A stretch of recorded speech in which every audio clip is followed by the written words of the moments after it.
Welcome to Midlife Unlimited, the podcast for women who want more. I'm your host, Kate Porter, the Midlife Metamorphosis Coach, and I'm delighted to be joined by my episode 78. How did that happen, guest?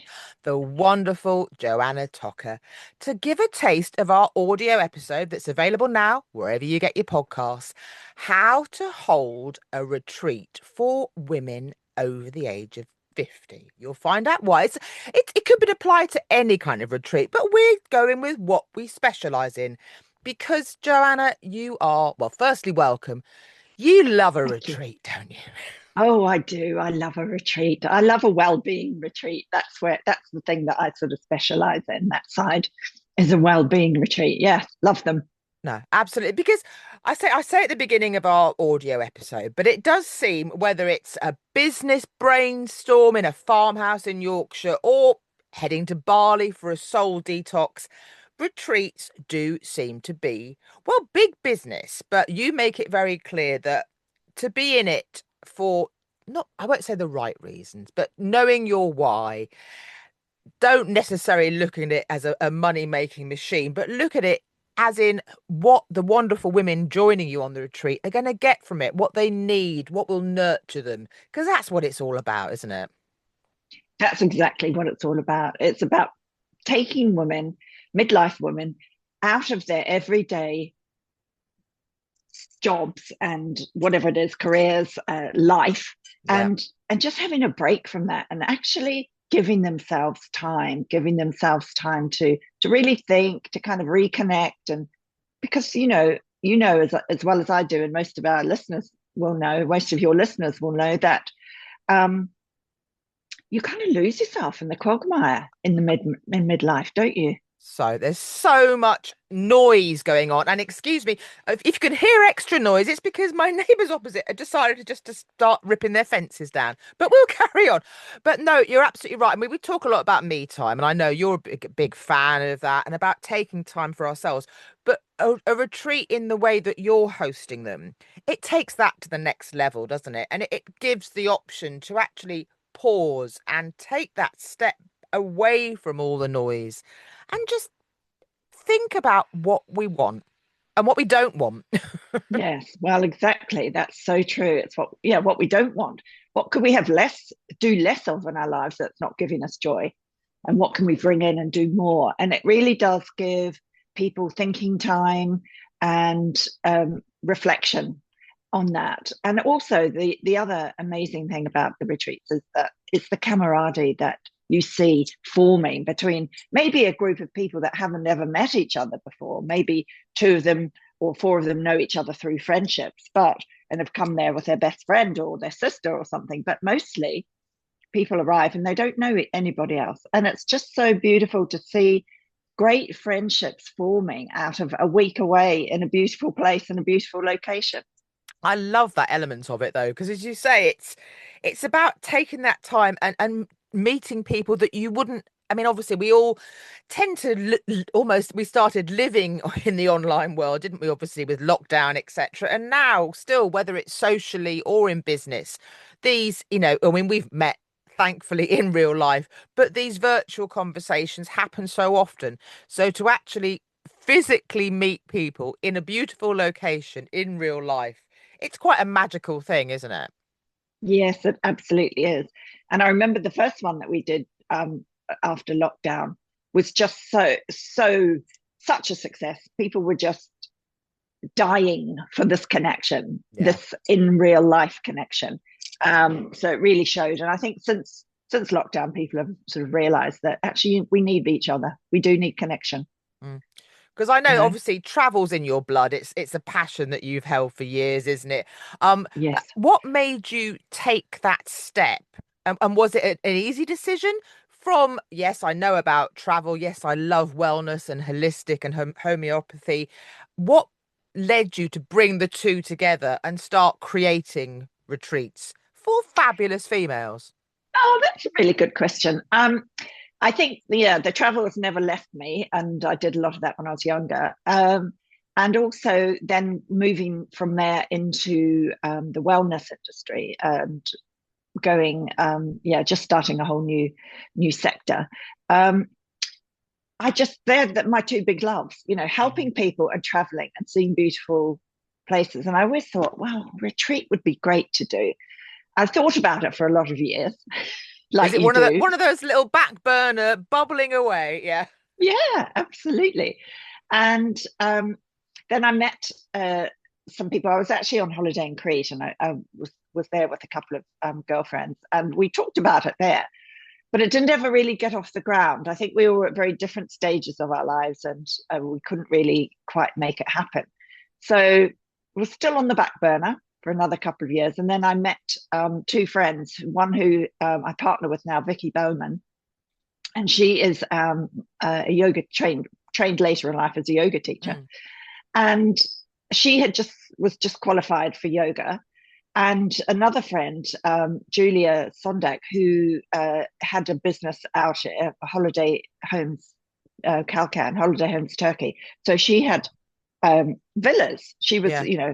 helping people to find villas for their holidays. So we combined three of us combined, and that's how we started, because I'd always wanted to do it, and there was the perfect place to go and have a gorgeous location, lovely villas, and Vicky was ready to step up and out on a yoga journey. Mm. So we did our first one in 2018, and it was very Wow. small. It was very small. We didn't get many people on it, and that's interesting, but that's normal, I think, for the first one, I because think sometimes we can almost start too big, don't we? It is the old run before you can walk. And I think particularly when there are so many different levels, I mean, it's wonderful that there are a team of you working together, but some of the women and men watching who are thinking, right, I'm going to actually do this. I've been on them. This is something I've been thinking about, dreaming about. I'm going to actually follow Joanna's example and go for it. They might be doing it on their own, mightn't they? And so yes, to start small enables you to stumble a bit, to fumble, to find your way, because it's not going to be perfect. Well, it's never going to be perfect, is no, it? But no, you always think, oh, I should have done that better, or maybe we could have done this better. But that's all part of the reflection and growing, isn't it? yeah, But yes, that first time, I would always recommend to start small and not to worry if you don't get a full house, because you're going to learn so much on that first one. And it was great because we were a team and we could chat about it after and say, have everybody had an opinion and advice on what we thought we could do better next time. And so we refined it, and we did do better in 2019. It wasn't still quite how we'd like it to be, but we did better. And mm. then, of course, we had 2020 booked in, and then the pandemic happened. It So we all had to went a put bit. that on hold. Yes, Because one thing I know, I mean, I've hosted events, I've organised events. I mean, back in the day, I was chairman of the PTA. What a surprise! What a surprise! I'm that kind of person. Um, but I find often that when you're organising an event like that, you don't actually really enjoy it yourself because there are so many things that you're juggling, etc. Do you find when you're hosting a retreat, do you allow, because it must be, do you give yourself permission to actually enjoy it? Because I'm sure, particularly with the wellness retreat, the women joining you, they'll pick up on the vibe. If you're not feeling it, it's going to affect them, isn't it?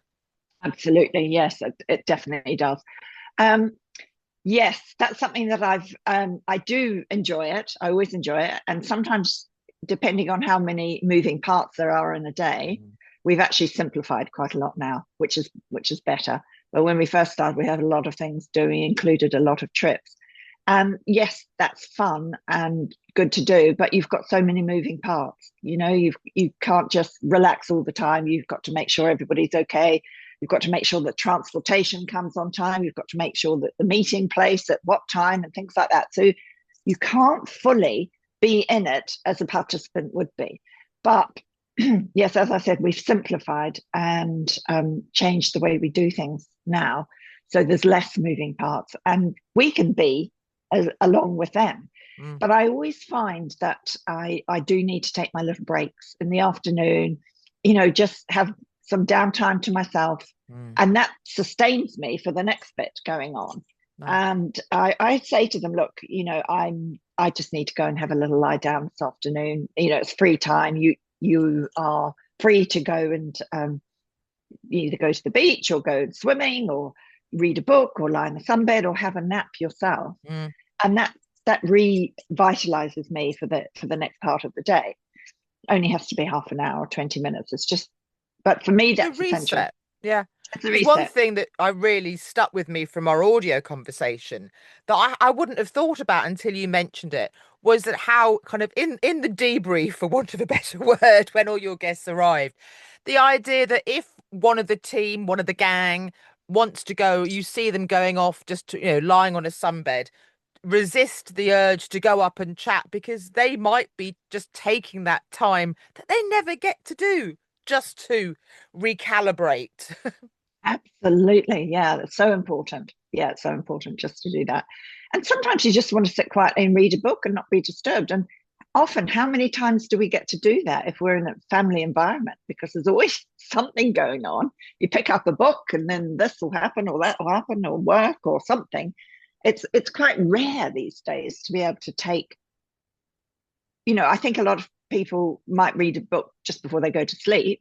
Like, and that's one of the things that helps them Oh, go to sleep. my book pile's threatening to topple over. But it is that I think it's a human instinct, maybe, particularly now when it's like, yeah, but everyone's talking that almost need that fear maybe of silence in a conversation, whether that be an online conversation or a face to face, that need to fill the void where it's actually okay to nurture the void, to let that void happen and be, isn't it? Because we don't need to be constantly go, go, go. You're so right, Kate. Absolutely. Yes. We don't need to be constantly go, go, go. It takes a couple of days for people to really sort of settle into it because they used to go, go, go. Yeah. We are all used to it. Well, we So, feel guilty when we're not, don't we? It's that mm, whole busyness syndrome. It's like if you're not seen to be busy, you can't be doing it right. Oh my goodness. yeah, yeah. And it's a lot of pressure. Mm. It's a lot of pressure. So, it does take people just a little while to settle into it. And then they get into the groove. And I think then they start to feel comfortable with, oh, actually, I am going to go and take my sunbed off in a quiet place and read my book. And that's okay. That's not being rude. And it's trying to sort of, because we're so conditioned, aren't we, to be polite and not to be rude and to talk to people and things like that. And so, there's often a bit of a sort of a hangover of, oh, if I do this for myself, am I being rude? And I had to do that myself. I had to get over it. But at the end of the day, I had to think, well, if I don't go and take this little 10, 15-minute, 20-minute, half an hour break, whatever it is, and just close my eyes and shut off, I'm not in good service for No. them later on. So I need to do it. So I had to get over myself and just say, no, this is for me. I need it. And most people are very, very okay with that. They get it. So that's nice. But I just hope that, that in time they give themselves permission not to worry about going off and reading a book and having a nap or going just to a quiet corner and just thinking for a bit or journaling or something like that. I mean, we always do give journal time, which is nice No, I as love well. that. I love that because it strikes me, obviously, organizing a retreat is something I've yet to do, but it seems as though it's almost twofold. You've got the wonderful, the nurturing side of it, making sure that each day you're not pandering, but supporting, giving these wonderful women the opportunity to explore, to refocus, to retreat, if that's what they want to do. But then you've got the boring bits, haven't you? Then you've got all the nuts and bolts of finding the location and what to charge and flights. And I know you said you don't, your guests organize their own flights, but that in Yeah. itself must be quite daunting. Are there groups out there where people, I mean, obviously people can connect with you as well, I'm sure, but and we'll give your contact details, which are also in the show notes for our episode and on the podcast website. But did you find that daunting, thinking, oh my goodness, where do we host it? But I know long distance is like a dream, maybe, but the practicalities of jet lag are not pretty, are they? No, they're not. No, no, that's something that I really learned on my recent trip to Thailand when I was out there and thought, no, I felt dreadful the next day. And so if you've got people that are possibly, flying in on a long haul, they need a couple of days to really come back to themselves. And, maybe people don't have that time. But so we stay in Europe.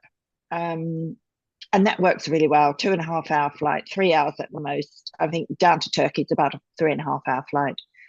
And that's long enough. People, it's traveling is tiring by the time you Especially get to when the you say you add airport. on the shuttle, then you got to get to the Yeah, resort, and get through all the passport checks. I mean, it's like half a yeah. day, really, isn't it, before you blink? Yes, absolutely. Yeah, that first day is gone on traveling. But I find it really exciting. I like the bit where we find places to go. Mm. We research places and we hear of them and it's word of mouth and things like that. I like that side of it. That excites me because I suppose that's my travel bit coming in. And also the planning of it. I love doing that. And Mm. but I do it because it's just Vicky and I now who do the retreats together. So Vicky is spreadsheet queen. Ah, someone has Super, to, you have to. I know yeah, it's no, well, no, some people they love it, don't they? They're like, yeah, yeah, give me yeah, that spreadsheet.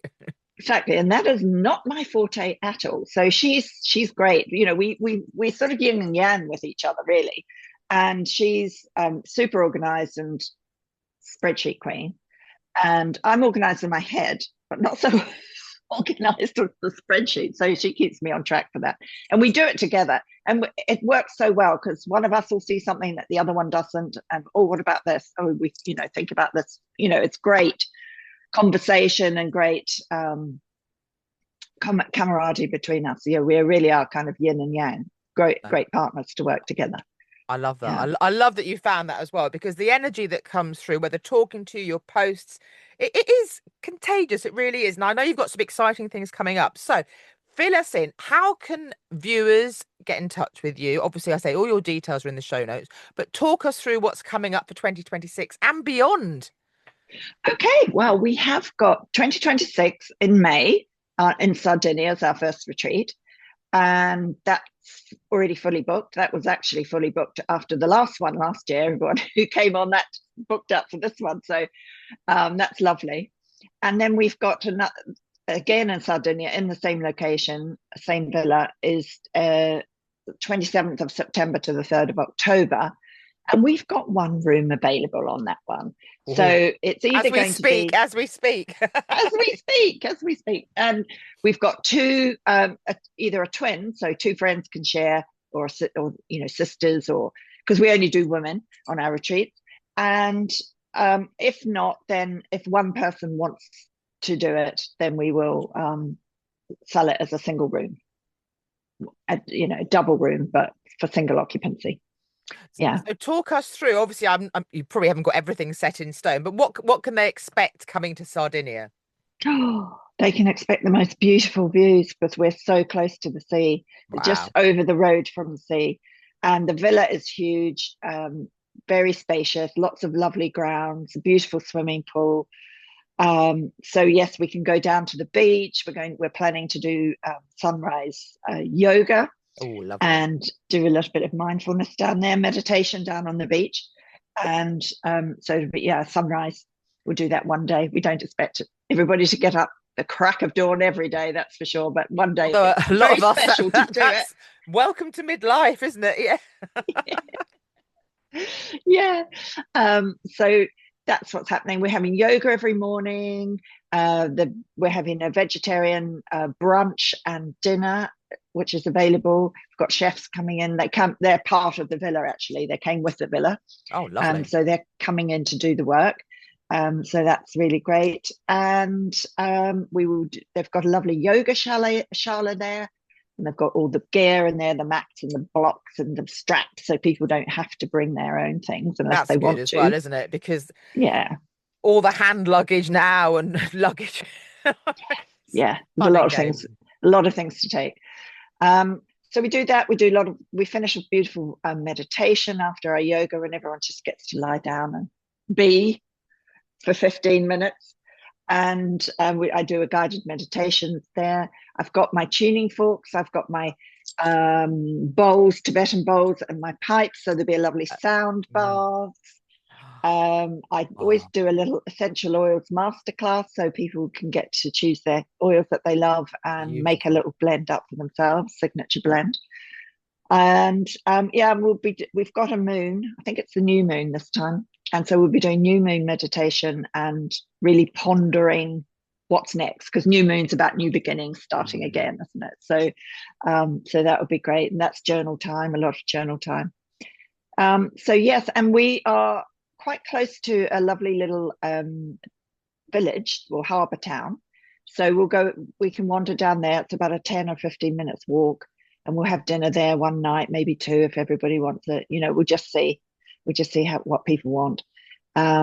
So yes, it's going to be absolutely gorgeous and lovely beaches just nearby. So yeah. Is what I say. And great company. Ah, anyone watching, how can they find you? Please, I say all your details are in the show notes for our episode and on your guest profile on the website. But talk us through where to find Joanna. At joetocker.com is my website. I'm on Instagram at Joe Tocher Holistics, Joe underscore Tocher underscore Holistics.